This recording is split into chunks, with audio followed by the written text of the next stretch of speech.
Well, it doesn't get any better than this, so welcome to the final episode of Boundary Break. Nah, I'm just kidding. In case you guys didn't know, this is actually episode 67 of a weekly series that I do where we can basically take the camera anywhere we want and we try to find secrets and new discoveries to some of our favorite games. A huge thank you to Angus Beer for doing this week's animated intro. You can find a link to his Twitter down below in the video description. And another enormous thank you to Schools Out One for making this tool set even possible so we can even cover this as an episode. Thank you so much, man. And with that said, let's get started on Breath of the Wild.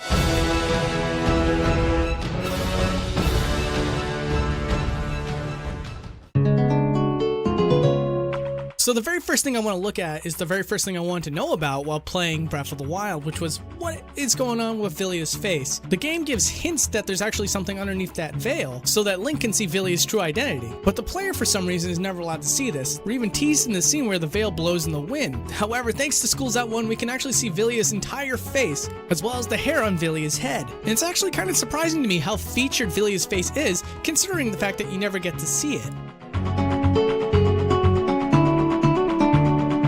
A few people asked me to take a look inside of the old man's robes to see if the King of Hyrule has more detail underneath the clothing. Well, unfortunately, as you can see here, the old man is a separate character model altogether. In fact, he doesn't even have eyeballs inside of his character model. In fact, a lot of characters in Breath of the Wild don't, except for one that we're going to be looking at a little bit later. Can you take a guess at who that is? Now it's time to explain something that's really awesome in Breath of the Wild, but it might be a little bit of sensory overload for all you guys, so you've been warned. But the thing that's the most interesting about Breath of the Wild's environment is that the entire world has a layer of water across the entire land. And the reason for this is that the developers actually pull up the water from this giant sheet, which then pulls it over the land that you walk on to make anything from rivers to ponds to lakes. This means you could be all the way out in Gerudo Desert, and at any given time you go underneath the ground, there will be a layer of water underneath you.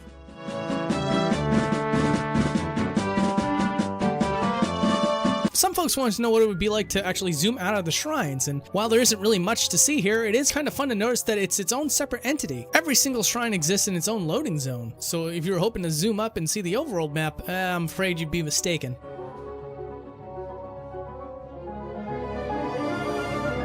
Now, a lot of the segments that I'm showing in this episode are actually viewer requests, but this one in particular was actually highly popular. People wanted to know what was going on with Stone Talus underneath the ground before they rise up. And while I was expecting this one in particular to be a complete disappointment, it actually shows that underneath the ground, Stone Talus is just a random rock formation, not even close to resembling its humanoid form until it's out of the ground.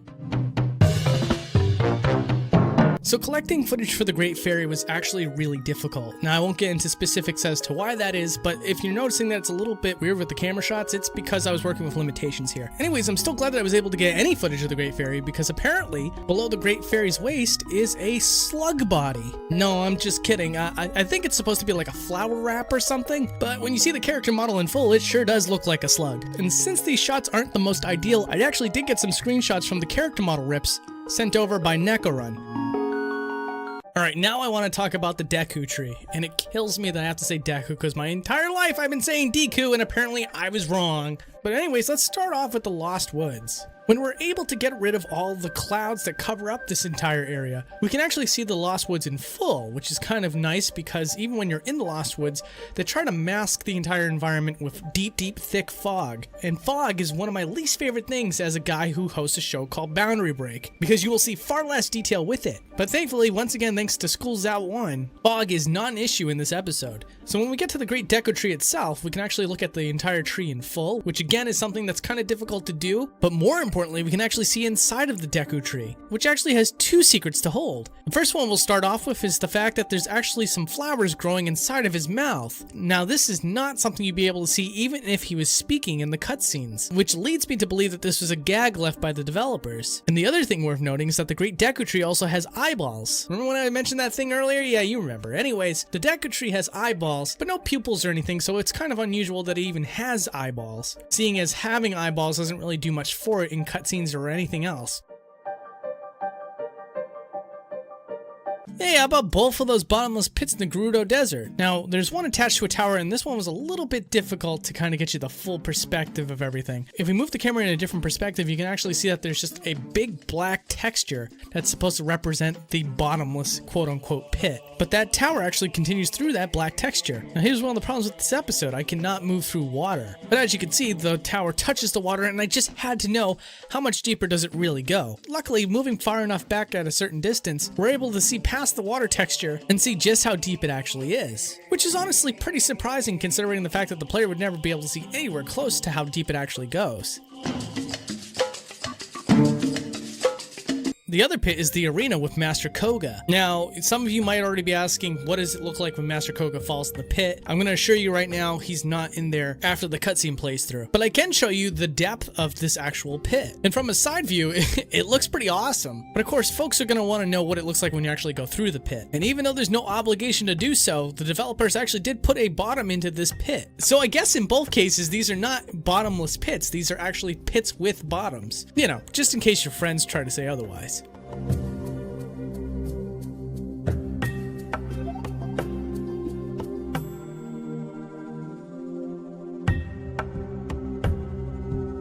Next up is this mysterious door at the top of Hyrule Castle. Now, in normal game development, if a door never opens, it means that there's probably absolutely nothing on the other side. So for there to be a concave room on the other side of this door is very unusual. It's very likely that it was meant to be used for something, and then later scrapped in the final build of the game.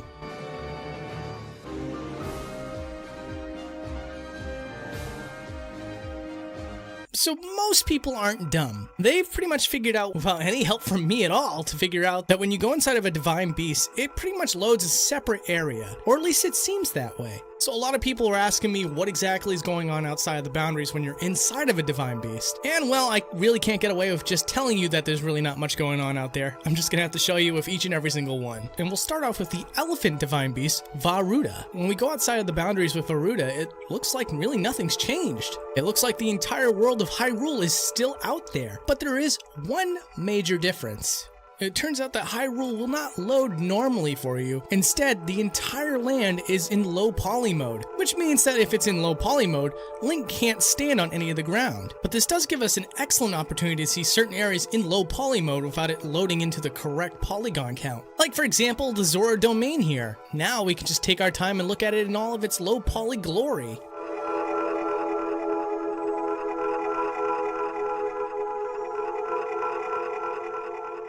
And you know what, before we move on to the next divine beast, let's check out King Dorphan. It's nice to be able to see him at a higher point of view because now you can see all the details that there is to this character. But one of the things you couldn't see on your own is that the king has feet. In fact, these feet are actually dressed up, which makes it surprising to me that you can't see it in a clearer view.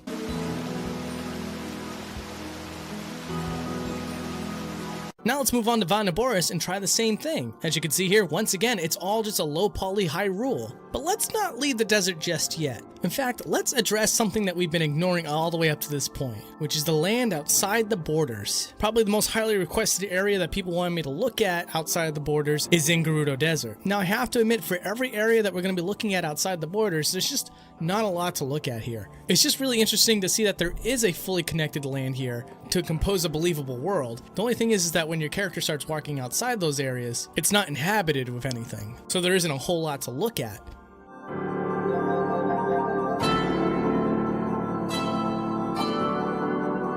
And let's finally be done with the desert by talking about Molduga. Now, Molduga is pretty much a fish that swims in the sand, and of course, with any enemy that goes underneath the ground, we gotta see what's going on down there. And for the most part, Molduga stays true to what he's supposed to be implying when he's underground. There's actually a pretty decent swim animation that the player's not really allowed to see. The only thing that looks a little bit strange is when he jumps out of the sand and dives back down. The character model seems to rush back into position.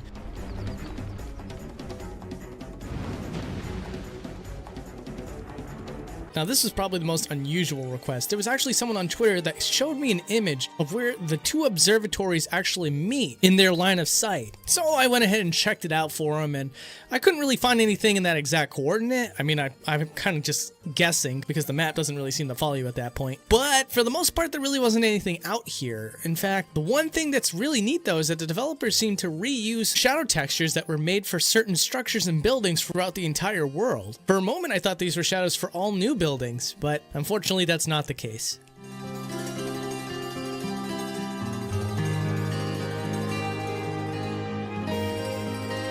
Now, naturally, we have to look inside of Death Mountain. This temptation has been eating away at me for the longest time, and it's great to finally put this curiosity to rest. And when we go through here, you can actually see that the interior has a very interestingly made concave pit for the lava. But even better than that is if we continue to move the camera down, you can actually see that there's an interior for just the mountain itself. Now, the reason for this is much like how it was for the water itself. The developers can actually just stretch up and down terrain to however they like. And so to make the mountain for Breath of the Wild, it ends up looking like this.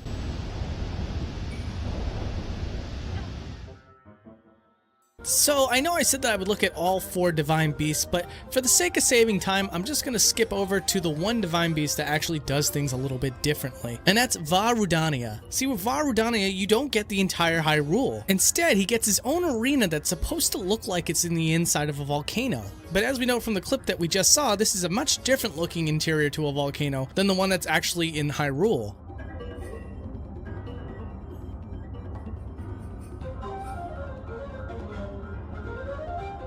So let's talk about Calamity Ganon. A lot of people want to know what was inside the egg sack, and unfortunately there's nothing. Although someone pointed out something that I didn't even consider, that the egg sack is broken open and above the player in the final battle. I mean, like, who had the time to look up when they're fighting Calamity Ganon? Well, somebody did, and somebody pointed that out to me. So I moved the camera up to see what it looks like when Calamity Ganon's egg sack is broken open.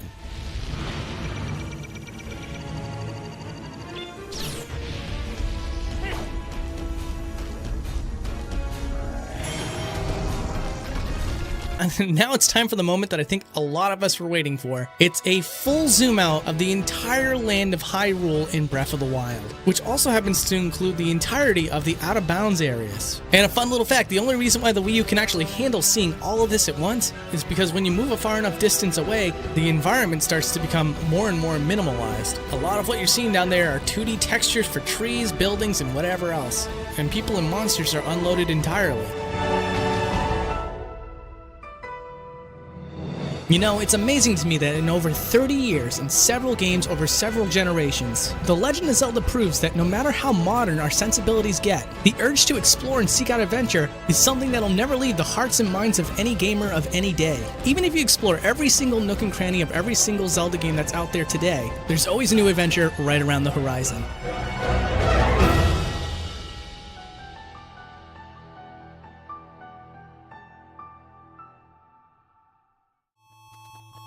Alright guys, that was the Breath of the Wild episode. Finally, it's out. I'm so excited about it. If you like this episode, I have a ton of other Legend of Zelda episodes that are also in the video description down below. Consider checking them out. They're kind of old, but, you know, the content is there. That's all that matters. It's Zelda. Get with it. Yeah, exactly, Pat. But anyways, guys, that's all I got for you. I'll see you next week, and take care. Toodles!